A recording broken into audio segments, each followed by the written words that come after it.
It was a sound Elizabeth hadn't heard in a decade. The notes of Debussy's Clair de Lune drifted through the halls of the estate, slow, imperfect, yet undeniably real. Elizabeth dropped her purse onto the marble floor. She rushed toward the music room, where the grand piano had been shrouded in a white sheet for 8 long years, and what she saw brought her to her knees. But before I tell you what Elizabeth saw that Friday afternoon, I need to take you back 10 years, because this story doesn't begin with the sound of a piano. It begins with the silence of a pair of hands. If you've ever watched someone lose the thing they loved most, then you'll understand what Eleanor felt the day her fingers stopped obeying her. Eleanor was 38 years old when the diagnosis arrived like a lightning bolt on a sunny day. Rheumatoid arthritis. The rheumatologist explained it with words that sounded like a death sentence. The disease would progressively attack her joints. There was no cure, only treatments to delay the inevitable. Eleanor listened without crying. She nodded, signed the treatment papers, and when she arrived back at her apartment that night, she sat down at the grand piano that had been her companion since she was 6 years old. She played for 4 straight hours. Chopin, Debussy, Beethoven, Liszt, everything her. Hands could still manage, because Eleanor knew what the doctor hadn't explicitly said. For a concert pianist, rheumatoid arthritis in the hands means the end. Eleanor wasn't just any pianist. At 17, she had won the National Youth Piano Competition. At 24, she debuted as a soloist with the City Philharmonic. At 32, she played Carnegie Hall in New York. The day at Carnegie Hall had been the most important day of her life. Eleanor remembered every detail: the navy blue gown she had chosen, the nerves before going on stage, the blinding lights as she walked toward the Steinway grand piano waiting at center stage. 2,800 seats, all occupied, all eyes on a 32-year-old pianist who had gotten there through sheer talent. Eleanor played Rachmaninoff's Piano Concerto No. 40 minutes of music that demanded everything of a pianist: speed, precision, emotion.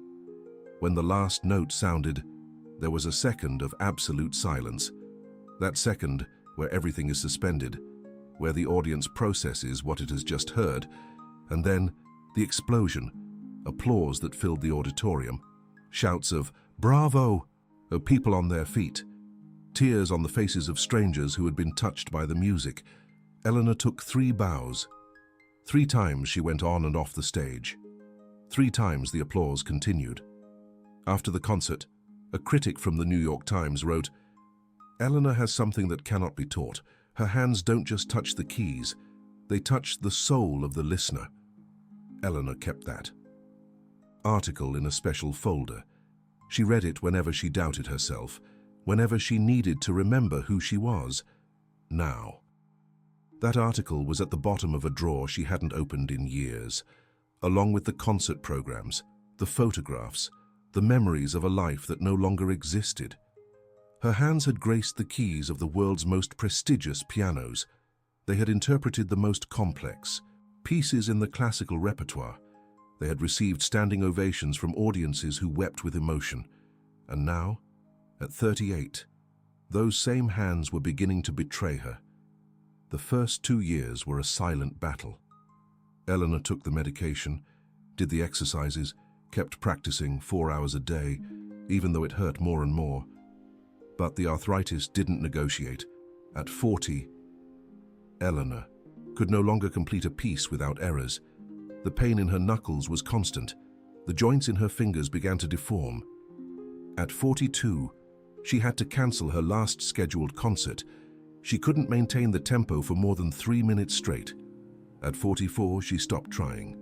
The night Eleanor closed the piano lid for the last time, there were no tears, just a deep emptiness. That settled in her chest, and that would never leave. She covered the piano with a white sheet, a shroud for what had been her life, and she told Elizabeth that no one, absolutely no one, should ever uncover it again. Elizabeth was Eleanor's older sister, 4 years apart, but it could have been 40. While Eleanor spent hours in front of the piano as a child, Elizabeth studied numbers and business strategies. While Eleanor was winning music competitions, Elizabeth was winning scholarships in business administration. Life had taken them down completely different paths. Elizabeth inherited their father's pharmaceutical company when he passed away. She turned it into an empire. At 52 years old, she was one of the most successful businesswomen in the country. Eleanor inherited their mother's artistic talent, and also, apparently, the genetic predisposition to rheumatoid arthritis, which their mother never developed because she died young from other causes. When Eleanor could no longer live alone, Elizabeth welcomed her into her estate without hesitation, not out of obligation, out of love, out of guilt too, although she would never admit it. Because Elizabeth always felt that life had been unfair. She had health, success, money. Eleanor had talent, passion, and now, hands that could barely hold a cup of coffee. Elizabeth hired the best rheumatologists, paid for experimental treatments in clinics in Europe, bought every device and every gadget, every therapy that promised relief. Nothing worked. And with each failed treatment, Elizabeth worked more hours, stayed. Later at the office and came home when Eleanor was already asleep. It wasn't that she didn't care, it was that she didn't know how to face the pain of watching her sister wither away. Elizabeth could negotiate multi-million-dollar contracts with the toughest corporations in the world, but she couldn't sit next to Eleanor and simply be there.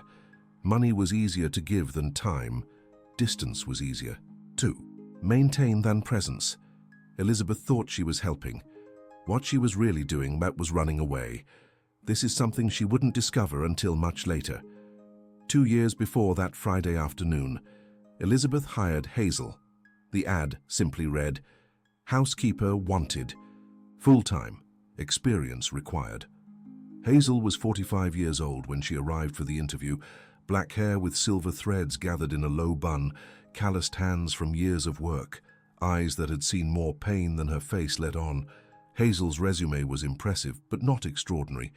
20 years of experience in large houses, excellent references, impeccable punctuality. Elizabeth, or Liz, hired Hazel after a 5-minute interview. There was something about Hazel that inspired confidence, a quiet solidity. What Liz didn't know, what no one knew, was what lay behind those calm eyes. Hazel's mother had died of rheumatoid arthritis, not directly from the disease itself, but from the complications, from the immobility, from the depression that sets in when your own body becomes a prison. Hazel spent the last 5 years of her mother's life watching her lose everything.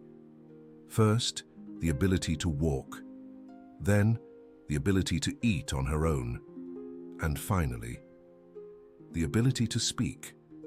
But what destroyed Hazel the most was seeing her mother's hands, hands that had caressed her as a child, hands that had cooked her favorite meals, hands that had held hers when she was afraid. Those hands became so deformed that they were unrecognizable, and her mother could never touch her again. On the day of the funeral, Hazel made a silent promise beside the casket. She swore that if she ever found someone suffering the same way her mother had, she would do everything she could to help, everything she hadn't been able to do for her. It wasn't a religious promise. It wasn't a formal vow. It was simply a certainty that settled in her heart and never left her. When Hazel first walked into Liz's estate, she didn't know that the promise was about to be fulfilled. The first few days were normal. Hazel cleaned, organized, cooked. She did everything that was expected of an exemplary housekeeper. Liz was almost never there. She left at 6 in the morning and returned at 10 at night, sometimes later. Eleanor, or Ellie, spent her days in her room, or in the music room, reading, looking out the window, existing more than living. And Hazel observed in silence. She observed how Ellie held books with difficulty, how hard it was for her to open doors, how her hands trembled when she tried to do anything. But above all, she observed the hands. Hazel knew those hands. She had seen those same deformities, that same stiffness, that same pain. She'd seen it in her mother for years, and every time she looked at Ellie's hands, she felt her mother whispering in her ear, "Here she is. Here's the person you promised to help." But it wasn't that simple. Hazel was a housekeeper. Her job was to clean and cook. She wasn't a doctor or a physical therapist or anything that would give her the authority to intervene. Besides, Ellie was a proud woman. She had made it clear from the beginning that she didn't want compassion, that she didn't want anyone to treat her like an invalid. The covered grand piano was a daily reminder of the limits Ellie had imposed. No one could touch it. No one could even mention it. Hazel understood that pain. She understood the need to protect what little dignity remained. So for the first few weeks, Hazel did nothing but observe and wait. The moment came one Tuesday afternoon, 6 weeks after Hazel started working at the estate. Liz was at a meeting overseas. The house was silent. Hazel finished cleaning the second floor and went downstairs. She was heading towards the kitchen when she heard a sound, a muffled sob. It was coming from the music room. Hazel approached carefully.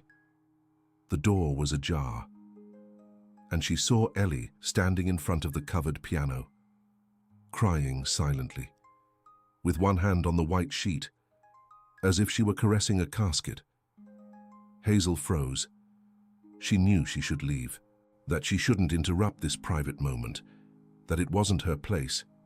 But something stopped her, something in the way Ellie was crying, without making a sound, without asking for help. Like someone who has accepted that pain is her only companion.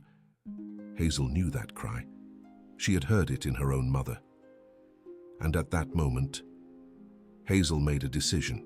She wasn't going to stand by and watch another woman fade away before her eyes. But Liz didn't know any of this, because Liz wasn't there. And that's exactly the problem with this story. Liz paid for everything. The best doctors, the best treatments, the biggest estate. But she was never present to see what was really happening under her own roof. What happened after that Tuesday would change everything. But to understand how, I need to tell you exactly what Hazel did, and why she did it in secret. If this story is touching something in you, if you're feeling that you know this pain, stick around, because what comes next is what no one expected. The day after the Tuesday she saw Ellie crying in front of the piano, Hazel arrived at the estate 40 minutes earlier than usual. Liz had already left for work. Ellie was still asleep. Hazel went straight to the kitchen, put water on to boil, prepared a chamomile infusion with honey, and waited. When Ellie came downstairs that morning, she found Hazel waiting for her with a steaming cup in her hands. "Good morning, Mrs. Ellie. I made you something warm for your hands." Ellie looked at her in surprise.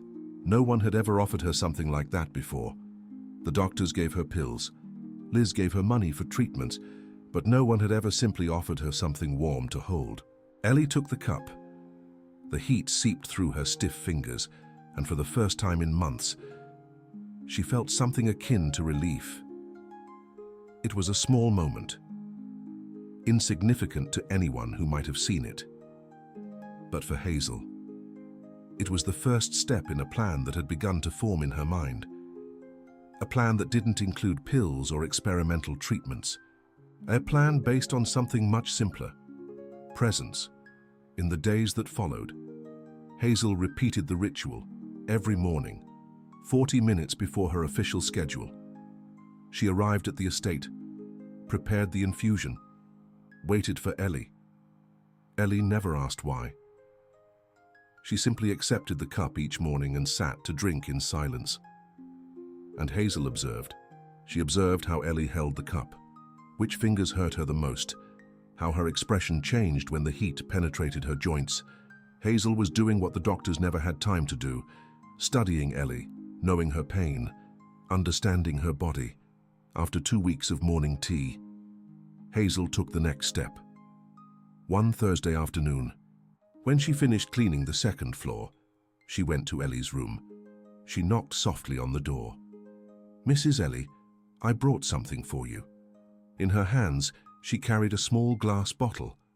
Inside, an amber-colored oil that smelled of rosemary and lavender.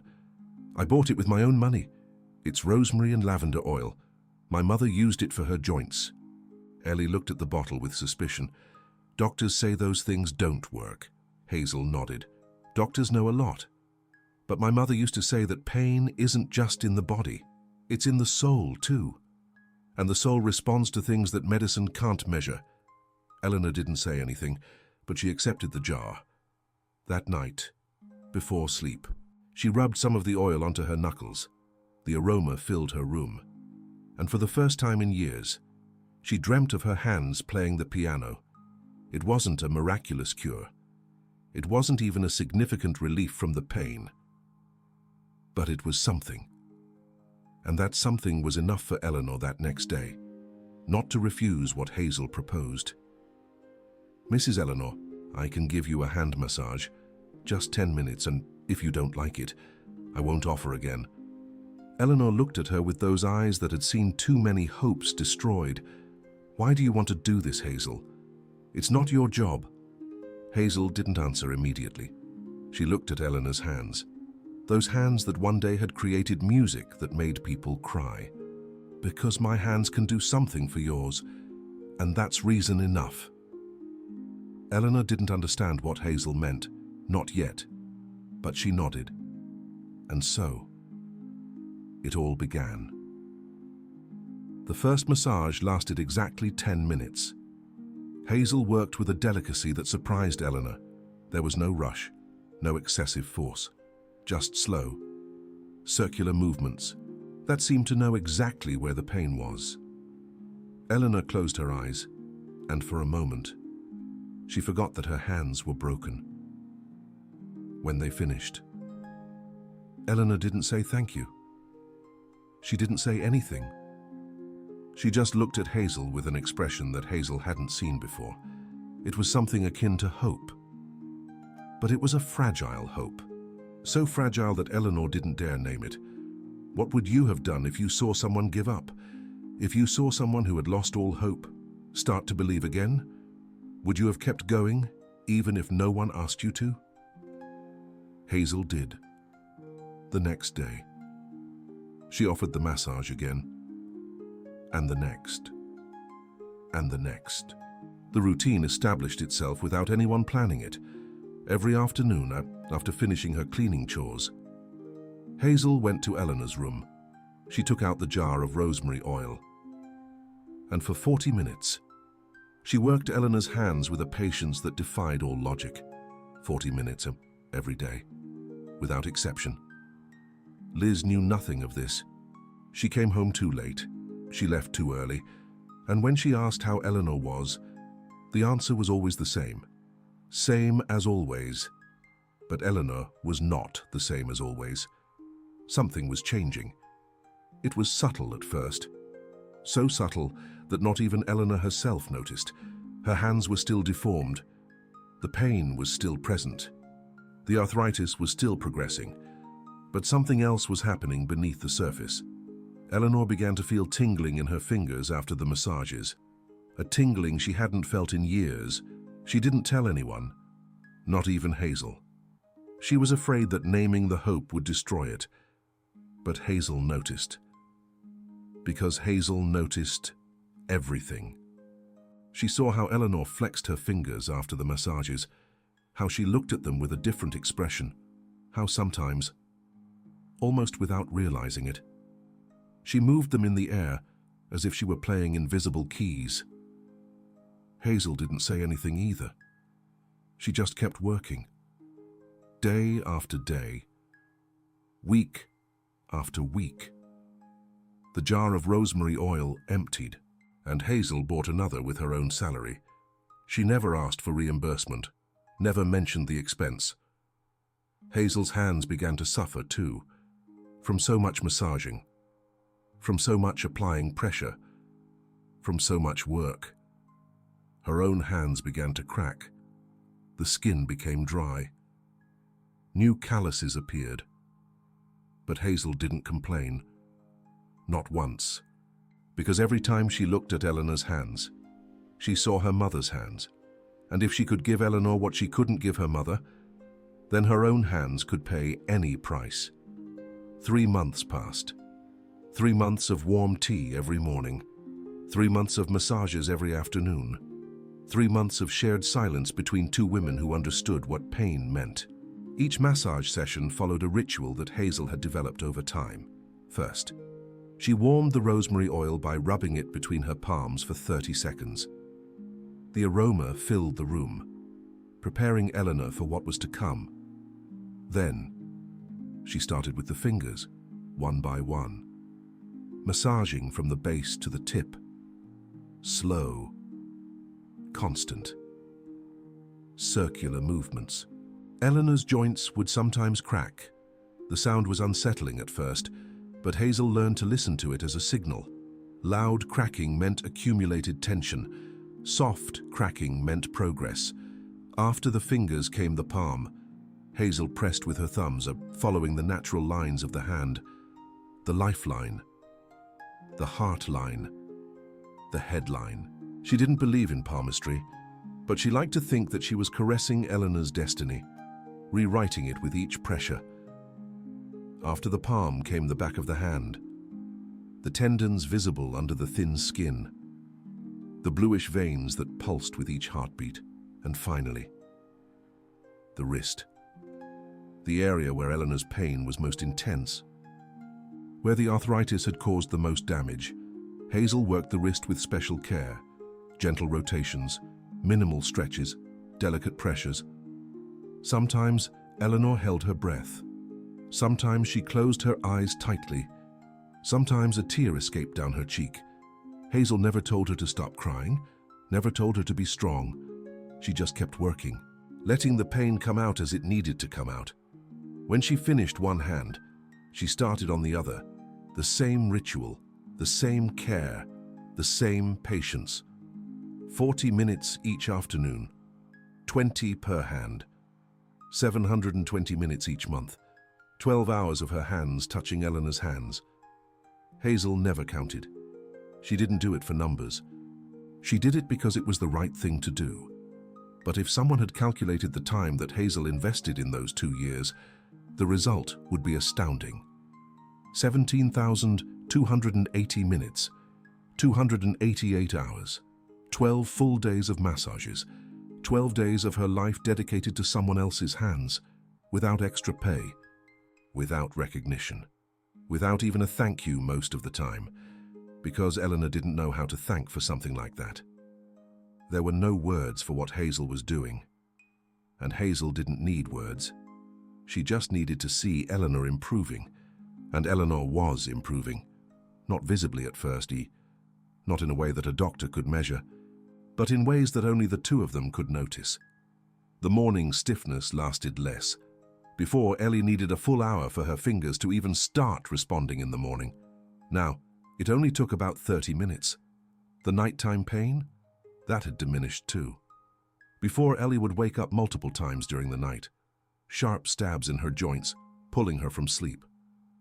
Now, she was sleeping through the night, and something else, something neither of them had anticipated. Ellie began to dream again.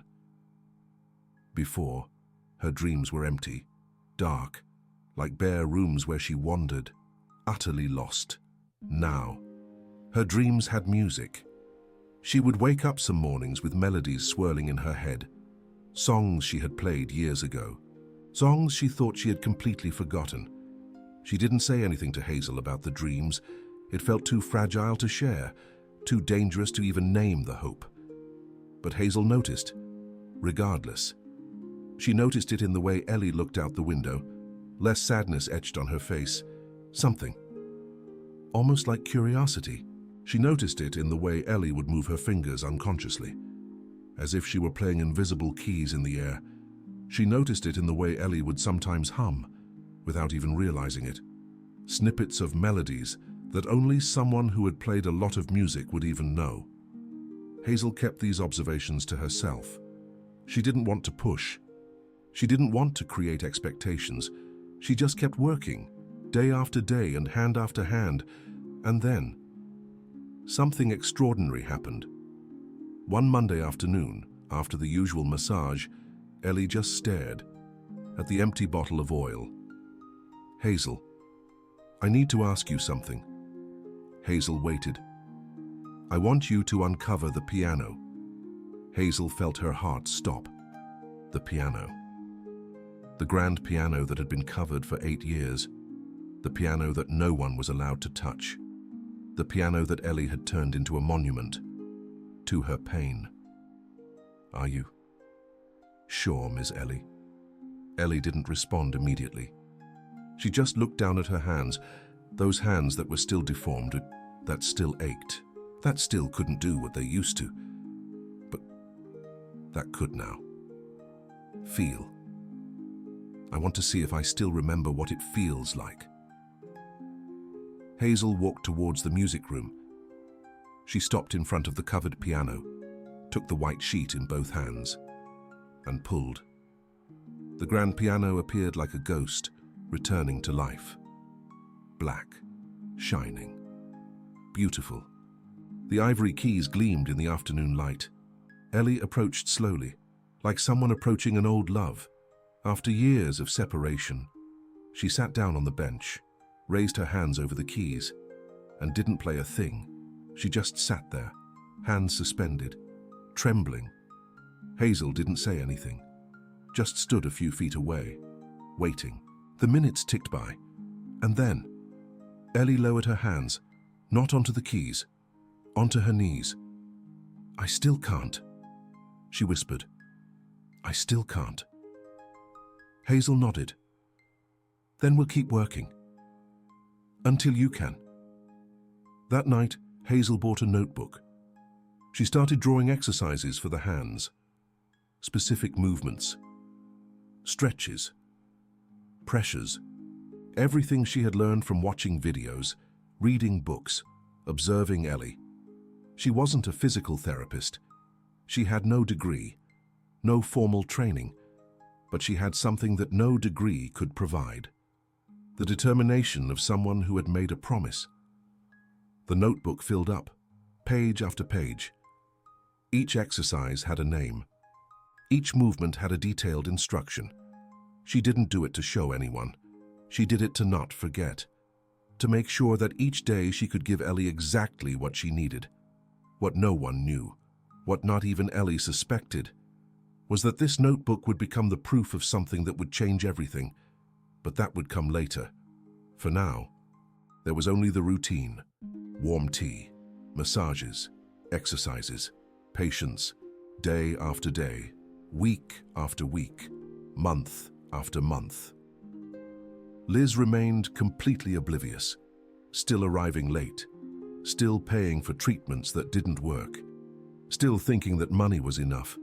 And meanwhile, under her own roof, a housekeeper was doing what all her money couldn't buy.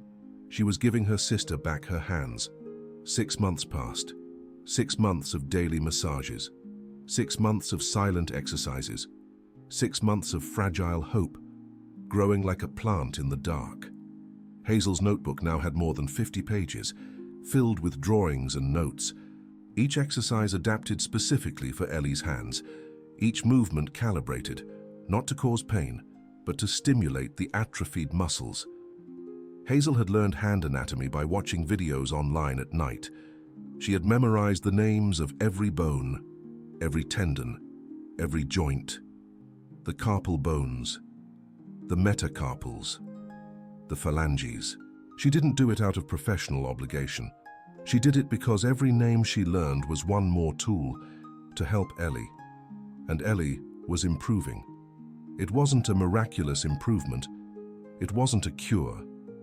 The arthritis was still there. The deformities were still there. The pain was still there. But now Ellie could close her fist completely, something she hadn't been able to do in 3 years. Now Ellie could hold a glass of water without her hands shaking, something she hadn't been able to do in 2 years. And now, for the first time in a long time, Ellie sat in front of the uncovered piano every afternoon. She didn't play. She just sat there, hands on the keys, feeling the ivory beneath her fingers. Hazel watched her from the doorway, without interrupting. She knew something was about to happen. She could feel it. And then came that Friday in October. Liz had an important meeting that morning, a negotiation with a European pharmaceutical company that she had been preparing for months. But the meeting was cancelled at the last minute. The CEO of the other company had a family emergency and asked to reschedule. Liz looked at her empty schedule. It was 2 in the afternoon. For the first time in years, she had nothing to do. She thought about going back to the office, reviewing documents, getting ahead on work. But something stopped her, a strange feeling that she couldn't quite name. She decided to go home early. Maybe she could have lunch with Ellie. Maybe they could talk about something other than her illness. Liz drove towards the estate without calling. No phone call, no text message.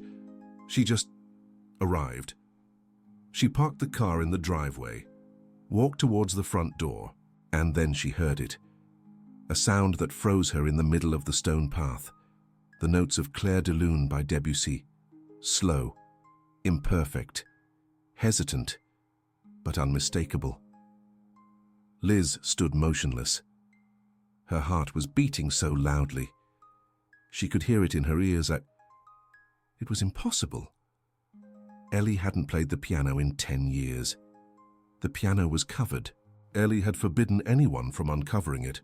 But those notes that Liz had heard 1,000 times when they were children, when Ellie practiced for hours on the grand piano at her parents' estate, Liz ran. She threw open the front door, strode across the foyer, her heels echoing against the marble, and burst into the music room. What she saw brought her to her knees. Ellie sat at the grand piano. Her hands, still deformed, still marked by the illness, moved across the keys, not with the fluidity of before, not with the precision of a concert pianist, but they moved. Ellie was playing. After 10 years of silence, Ellie was playing, and behind her, standing by the window, was Hazel, the housekeeper Liz barely remembered hiring, the silent woman who cleaned and cooked, and whom Liz had never really looked at. Hazel was crying, silent tears streaming down her cheeks as she watched Ellie play, and Liz understood. She didn't understand everything. Not yet. But she understood that something had happened in that estate while she wasn't there. Something huge. Something that had nothing to do with the treatments she paid for, or the doctors she hired. Ellie reached the 8th measure of Clair de Lune by Debussy, and stopped. She couldn't continue. Her hands still didn't have the strength to go on. But those 8 measures, those imperfect 8 measures, were a miracle. Ellie turned slowly. She saw Liz kneeling in the doorway of the music room. She saw the tears on her face. "Liz," Ellie whispered. "You're here early." Liz couldn't speak. She opened her mouth, but no words came out. She rose with difficulty, walked toward Ellie, knelt beside the piano bench, and embraced her sister. An embrace of 10 years of silence, of 10 years of guilt, of 10 years of distance that money could never bridge. "How?" was the only thing Liz could say. "How is this possible?" Ellie looked at Hazel. Hazel said nothing. She just lowered her gaze. Liz turned toward the housekeeper. She really looked at her for the first time, and then she noticed something she had never noticed before. Hazel's hands. They were red, cracked, covered in calluses that didn't come from scrubbing floors or washing dishes. They came from massaging, from pressing, and from working other hands for hours and hours. Liz stood up, walked toward Hazel, took the housekeeper's hands in her own. "What did you do?" Liz asked. "What did you do to my sister?" It wasn't an accusation. It was a plea. Liz needed to understand. Hazel didn't respond immediately. She looked at Liz's hands holding hers, hands of a businesswoman, hands that signed million-dollar contracts, hands that had never had calluses. "I only did what her hands couldn't do, Mrs. Elizabeth," Hazel said quietly. "I gave her time." Liz didn't understand. "I don't understand. What do you mean? Hazel sighed. I've massaged your sister every day for 2 years, 40 minutes each afternoon before you got home from work. Liz dropped Hazel's hands as if they burned her. 2 years, Liz repeated. 2 years. Yes, ma'am. Every day, every day. Liz turned, looked at Ellie, looked at the piano, looked at the white sheet discarded on the floor. 2 years, while she was working late, while she was paying for treatments that didn't work, while she was hiding in the office to avoid facing her sister's pain. A housekeeper had done what she never did, had been present. If you didn't get chills from this, if you're not feeling something in your chest right now, then you need to check if you have a soul, because what Hazel did can't be bought, can't be hired, can't be delegated. Liz collapsed on the sofa. She covered her face with her hands. Why? Liz asked without looking at anyone. Why did you do this, Hazel? It's not your job. No one asked you to do it. Hazel remained silent for a moment, and then, for the first time in 2 years of working in that estate, she spoke about herself. My mother had rheumatoid arthritis. Liz raised her head. The same illness as Miss Ellie. Ellie turned on the piano bench. Hazel walked to the window, looked outside, at the garden she herself tended in the mornings. My mother was a seamstress. She had the most skillful hands I've ever known. She could sew a wedding dress in 3 days. She could embroider flowers so real they looked freshly cut. Hazel paused. Her voice trembled. The arthritis came when I was 16. I watched as her hands became deformed, how each day it cost her more to do what she loved. Liz and Ellie listened in silence. The last 5 years of her life, my mother couldn't sew anything, couldn't embroider anything, couldn't do anything with her hands. Hazel turned, looked at Liz directly in the eyes. But the worst thing, Mrs. Elizabeth, the worst thing wasn't that she couldn't sew. The worst thing was that she couldn't caress me. Liz felt something break inside her. My mother raised me alone. When I was sad, she stroked my hair. When I was afraid, she held my hands. When I cried, she wiped away my tears with her fingers. Hazel's eyes were full of tears. The last 5 years of her life, she couldn't touch me. Her hands were so stiff, so deformed, that it hurt her even to brush against my skin. Ellie rose from the bench, walked toward Hazel. Hazel kept talking. The day my mother died, I made a promise. I promised that if I ever found someone suffering the same thing, I would do everything I could to help, everything I couldn't do for her. Ellie took Hazel's hands, those cracked, red, worn hands, and kissed them. Hazel, Ellie whispered. I didn't know. You never told me. You didn't have to know, Miss Ellie. I didn't do it so that you would know. I did it because your hands deserve a second chance, because the music you can create deserves to exist in the world. Liz rose from the sofa, walked to where Ellie and Hazel were standing. The 3 women stood in the center of the music room, the grand piano gleaming behind them, the afternoon light filtering through the windows. Liz looked at Hazel. How much do I owe you? Liz asked. For everything you've done, tell me and I'll pay you. Hazel shook her head. You don't owe me anything, Mrs. Elizabeth. You pay me to clean your estate. What I did for Miss Ellie, that's priceless, because I didn't do it for money. Then why? Hazel reached into the pocket of her apron, pulled out a small photograph, worn, folded at the corners. She showed it to Liz and Ellie. It was a photo of an older woman with grey hair, with a timid smile, and with hands deformed by arthritis. This is my mother, Hazel said. The photo was taken about a year before she passed. She couldn't sew anymore then, couldn't embroider, but she could still smile. Eleanor gazed at the photo. She saw Hazel's mother's hands, so much like her own. When I first saw Miss Eleanor's hands, Hazel said, I saw my mother's hands, and I knew I couldn't stand by and do nothing. Not again. Elizabeth took the photo. She stared at it for a long moment, and she understood. She understood that there are things money just can't buy, things that success can't achieve, things that only love and dedication can create. She understood that while she was building an empire, a housekeeper was rebuilding her sister, She understood that she had failed, and that Hazel had succeeded where she had failed. But what Elizabeth didn't know yet, what no one in that music room knew, was that the story didn't end there, because Hazel's ultimate gift to Eleanor wasn't just a massage. It was something much more valuable, something that would change everything. 3 weeks after that Friday afternoon, Eleanor turned 49. Elizabeth organized a small celebration, just the three of them, Eleanor, Hazel, and herself. No guests, no fanfare, just a cake, candles, and the first dinner they'd shared together in years. When they finished eating, Hazel rose from the table. "I have a gift for you, Miss Eleanor." Eleanor looked at her, surprised.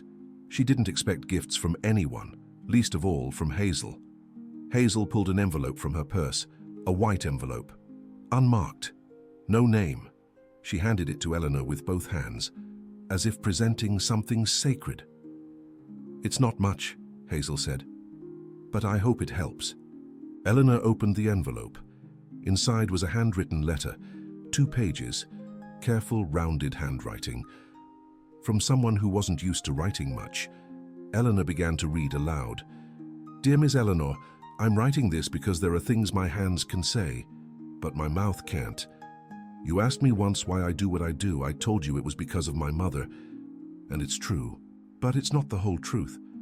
My mother didn't just teach me about the pain of losing your hands, she taught me about the dignity of keeping on trying. In the last months of her life, when she couldn't even hold a fork, my mother asked me for something. She asked me to put a needle and thread in her hands even though she couldn't sew, even though her fingers wouldn't respond. She just wanted to feel the weight of her tools. She just wanted to remember who she had been, and I did it.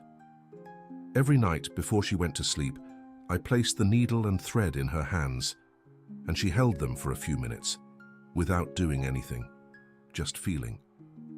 Then she'd give them back to me and say, 'I'm still a seamstress, honey. My hands don't work anymore, but I'm still who I am. When I saw you sitting in front of that covered piano 2 years ago, crying silently, I understood something. You weren't crying because of the pain. You were crying because you felt you'd stopped being who you were. A pianist without a piano is like a seamstress without thread. The pain isn't in the hands, the pain is in the soul. That's why I started the massages. Not because I believed I was going to cure you, not because I thought you could play like you used to. I did it because I wanted you to feel like a pianist again, even if it was for a few minutes a day, even if it was just playing 8 imperfect measures. You started playing again, Miss Eleanor, not because your hands were healed, but because you decided that you were still who you always were, a pianist, and that no illness can take away. This is my birthday gift, not the envelope, not the letter. My gift is reminding you that you never stopped being Eleanor. The same Eleanor who played Clair de Lune by Debussy at 11 years old, the same Eleanor who won competitions and filled auditoriums, the same Eleanor who made people cry with her music. Hands change, talent remains, the soul remains. Happy birthday, Miss Eleanor. With all my respect and affection, Hazel." Eleanor finished reading. Her cheeks were soaked with tears. Elizabeth was crying too, silently, ashamed. Hazel stood by the table, her hands clasped in front of her, waiting. Eleanor placed the letter on the table. She rose, she walked towards Hazel, and she hugged her.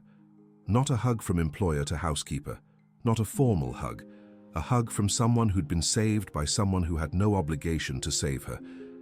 Hazel didn't know what to do at first. No one had hugged her like that in a long time, maybe since her mother died. But then her arms found their way, and she returned the hug. The two women remained like that for a long moment.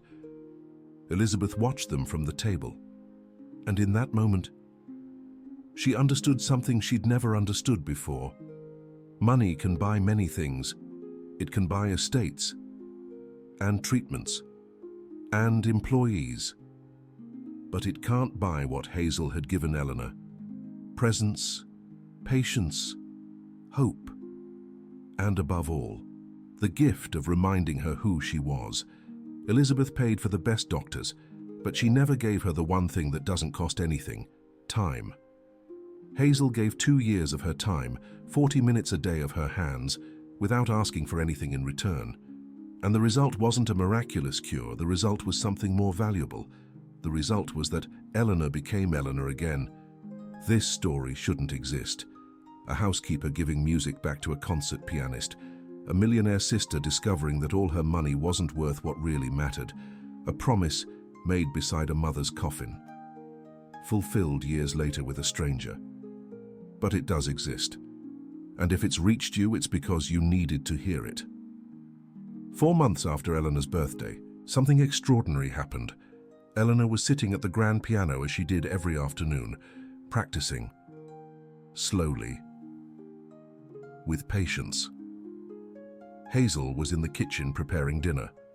Elizabeth, for the first time in years, was home early, reading a book on the sofa in the music room.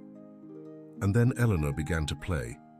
Not 8 measures, not a fragment. The complete first movement of Clair de Lune by Debussy, 3.5 minutes of music. Imperfect, slow, with pauses where there shouldn't have been any, but complete. Elizabeth put down her book. Hazel came out of the kitchen with her hands still wet. The two stood listening, and when Eleanor played the last note, no one applauded, no one said anything. Just silence. A silence filled with everything words can't express. Eleanor turned towards them. "Today is the 10th anniversary of my mother's passing," Eleanor said. "This was the last song I played at her funeral." Elizabeth remembered. She remembered that rainy day. She remembered Eleanor playing in front of the coffin. "I remember the tears in everyone's eyes that day. I also remember that after the funeral, Ellie never touched the piano again, until now." "For 10 years, Ellie continued, her voice thick with emotion, "I couldn't bear to hear this song without it tearing me apart. But today, I wanted to play it again, for her and for myself." Ellie looked at Hazel. "And for you, Hazel, because you gave me back the possibility of playing." Hazel lowered her gaze. She wasn't used to being looked at like that, to being acknowledged, but Ellie continued, "My mother would have loved to meet you. You two would have gotten along so well. You both understand something most people don't." "And what is that, Miss Eleanor?" Hazel asked softly. "That the hands that care are more valuable than the hands that perform." Hazel looked up, her eyes meeting Ellie's. And in that moment, 2 stories of lost mothers connected. Hazel's mother, who couldn't hold her daughter in her final years. Eleanor's mother, who died without knowing her daughter would stop playing. 2 griefs, 2 promises, 2 redemptions. Liz stood up from the sofa. She walked towards the grand piano. She sat down next to Ellie on the bench. "I never learned to play," Liz confessed. "I was always the sister who didn't have any musical talent." Ellie smiled. "You don't need to know how to play. You just need to be here." Liz nodded. "Then I'm going to be here." Hazel watched them from the entrance to the music room, 2 sisters sitting together in front of a piano, one who could play, the other who could only listen. But together. Finally together. "Miss Elizabeth," Hazel said gently. Liz turned. "I have a question." "Tell me," Liz responded. "May I sit with you both?" Liz looked at Ellie. Ellie nodded. "Come on," Liz said. "There's room for 3. Hazel walked towards the bench. She sat down beside Liz. 3 women in front of a grand piano. A millionaire businesswoman, a concert pianist with crippled hands, a housekeeper with hands cracked from years of caring. 3 different stories that had crossed paths in this estate. 3 lives that would never be the same. Ellie raised her hands above the keys. "This song is for all 3 of us," Ellie said. "For my hands, for yours, Hazel, and for yours, Liz, which have finally learned to be still." And she began to play. Not Clair de Lune this time. A different song. Simpler. Slower. A lullaby. The same lullaby her mother used to sing to her when she was a little girl. the one she learned to play when she was 7 years old, the one she hadn't touched since she was 20. The notes filled the music room, and all three women closed their eyes, each remembering her own mother, each feeling that, somehow, those mothers were there with them. When the song ended, no one spoke. There was nothing left to say. Everything that mattered had already been said, with hands, with music, with shared silence. Today, 3 years after that Friday afternoon, things are different at Liz's estate. Ellie hasn't been cured. The arthritis is still there. The deformities are still there. The pain is still there. But Ellie teaches piano lessons, adapted lessons for children with motor disabilities, children who, like her, have bodies that don't respond the way they should. Ellie teaches them that music isn't in the hands, it's in the soul. She teaches them that 8 imperfect measures are more valuable than none. She teaches them that giving up is never the only option. Hazel no longer works as a housekeeper. Liz offered her a different position, Ellie's personal assistant, companion, friend. Hazel refused the salary increase 3 times before accepting it, not because she didn't need it, but because she needed to make sure she wasn't doing it for the money. She still gives Ellie massages every afternoon, 40 minutes, as always. Some things don't need to change. Liz reduced her work hours from 14 to 8. The company is still running. The contracts are still closing. The money is still coming in. But now Liz gets home in time for dinner. Every Sunday the 3 of them have dinner together. No work. No phones. No interruptions. Just 3 women sharing a table, a story, and a silence that no longer hurts. The photo of Hazel's mother has a new place. It's no longer in Hazel's apron pocket. It's on the mantel in the music room, next to the photo of Ellie and Liz's mother. 3 women who never met, 3 mothers who left daughters behind, but whose legacies found each other in that estate. And the grand piano is no longer covered. It never will be again. It plays every day, sometimes well, sometimes badly, sometimes just loose notes that Ellie practices with patience. But it plays, and that's what matters. There's a notebook on Ellie's desk, the same notebook where Hazel drew hand exercises. 50 pages of drawings and annotations. Ellie keeps it like a treasure.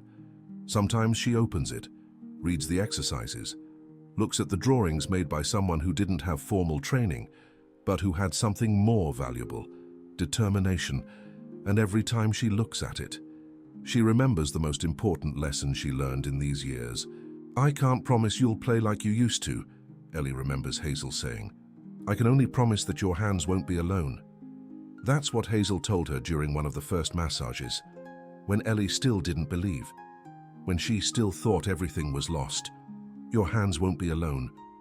That simple promise, that humble promise, was more powerful than all the treatments, all the therapies, all of Liz's millions, because in the end, it wasn't about curing the hands, it was about accompanying them. You have 2 choices now that you've heard this story. The first option is to forget, close the video, go on with your day. Pretend that what you just heard didn't affect you. The second option is to remember. Remember that there are people like Hazel in the world, people who do the right thing without being asked, people who give without expecting to receive, people who care without seeking recognition. And remember that you can be that person too. You don't need to be a millionaire to make a difference. You don't need to have training or degrees or resources. You just need to have hands willing to care. Angels exist. Some wear housekeeper uniforms and have hands cracked from giving. Hazel was an angel for Ellie. Maybe you can be an angel for someone else. Hazel's letter ends with a phrase that Ellie reads every night before going to sleep. The same phrase that I now want to leave you with: hands change, whereas talent remains, where the soul remains. It doesn't matter what you've lost. It doesn't matter what you can no longer do. What you are never changes. You just need someone to remind you. Perhaps all you need is to be the one to remind someone else of that. My hands, They don't play like they used to. But thanks to yours, they felt again. That was the last line Eleanor said to Hazel at that Friday afternoon, and it's the line I want to end this story with, because it encapsulates everything. Hands that care have the power to restore what seemed lost. Hands that give have the power to heal what seemed broken. Hands that stay have the power to rebuild what seemed destroyed. Hazel's hands were cracked or red, worn, but they were the most valuable hands Eleanor found in her life. And the question I leave you with is this: what are your hands doing? Are they paying bills? Are they buying things? Are they just working, or are they caring? Think about it, because the answer to that question defines who you really are. Not what you say you are, not what you believe you are, but who you are truly. And if this story now touched your heart, type the word hands in the comments, because stories like this need to be told, and people like Hazel need to be remembered. Her cracked hands deserve for the world to know not what they did,